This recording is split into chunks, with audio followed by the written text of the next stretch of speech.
Procurement ఎన్ని stages ఉంటాయంటే అందులో ఏదైనా నేర్చుకున్నాం. ప్రొక్యూర్మెంట్ లో ఉంటుంది, ప్రొక్యూర్మెంట్ ట్రాన్సిట్ లో ఉంటుంది, స్టోరేజ్ లో ఉంటుంది. స్టోరేజ్ టైప్ ఆఫ్ స్టోరేజ్ లో కూడా ఫిజికల్ హజార్డ్. ఓకే, సో ఇప్పుడు మనము కరెక్ట్ విషయానికి వస్తాం.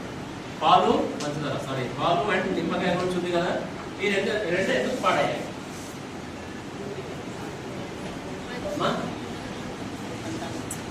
ఎందుకు పాడయ్యాయి చెప్పండి. మనం తింటున్న ఆహారంలో ఏముంటాయి అనుకున్నాం?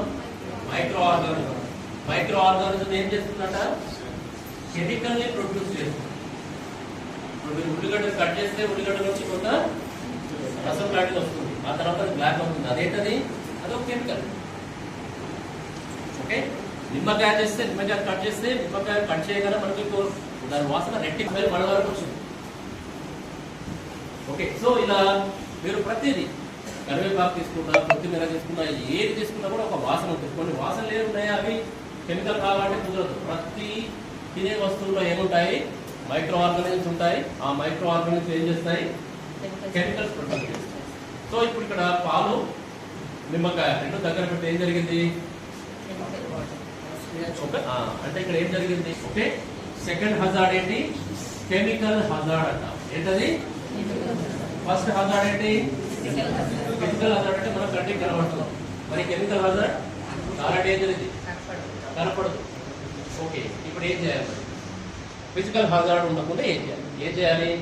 ఒకే కుటుంబానికి సంబంధించినటువంటి రా మెటీరియల్ ని ఒకే దగ్గర పెట్టాలి. అన్ని కలిపి ఒకే దగ్గర పెట్టకూడదు. ఏంటంటే అది ప్రొక్యూర్మెంట్ లో కూడా మీరు ప్రొక్యూర్ చేస్తున్నప్పుడు కూడా ఎవరైనా అన్ని కలిపి అవుతుంటే అక్కడ తీసుకోకూడదు. వాళ్ళకి చెప్పాలి, బాబు ఇది కలిపి అమ్మకూడదు. పాలకూర పైన నిమ్మకాయ అమ్ముతున్నాడు అనుకోండి, వీటిలో ఏముంటాయి? మైక్రో ఆర్గానిజమ్స్ ఉంటాయి. మీరెవరు సార్ మాకు చెప్తున్నారంటే మీరేం చెప్తారు? అప్పుడు ఎవరు మీరు? FBO, నేను ఒక ఫుడ్ బిజినెస్ ఆపరేట్ చేసే వ్యక్తిని కాబట్టి నా బాధ్యత కల్తీ లేనటువంటి ఆహార పదార్థాలు ఆదా అవుతారు. రైట్, సో ఇప్పుడు మనం ఫస్ట్ ఏం చేస్తున్నాము? కెమికల్ హజార్డ్ లేకుండా ప్రొక్యూర్మెంట్ చేయాలి. ఓకే, తర్వాత వాటి ట్రాన్సిట్ కూడా కెమికల్ హజార్డ్ లేకుండా చేసుకోవాలి. స్టోరేజ్ కూడా. ఎందుకు ఇవన్నీ?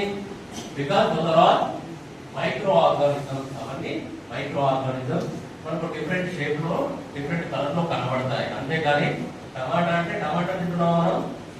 ఇప్పుడు ఏం తింటున్నాం? దాంట్లో ఉన్న మైక్రో ఆర్గానిజం తింటున్నాం. ఇప్పుడు మీరు పాలకూర టమాటా తింటే ఏం జరిగిందట? ఎప్పుడో రాయి వచ్చిందట. అది ఎందుకు వచ్చింది?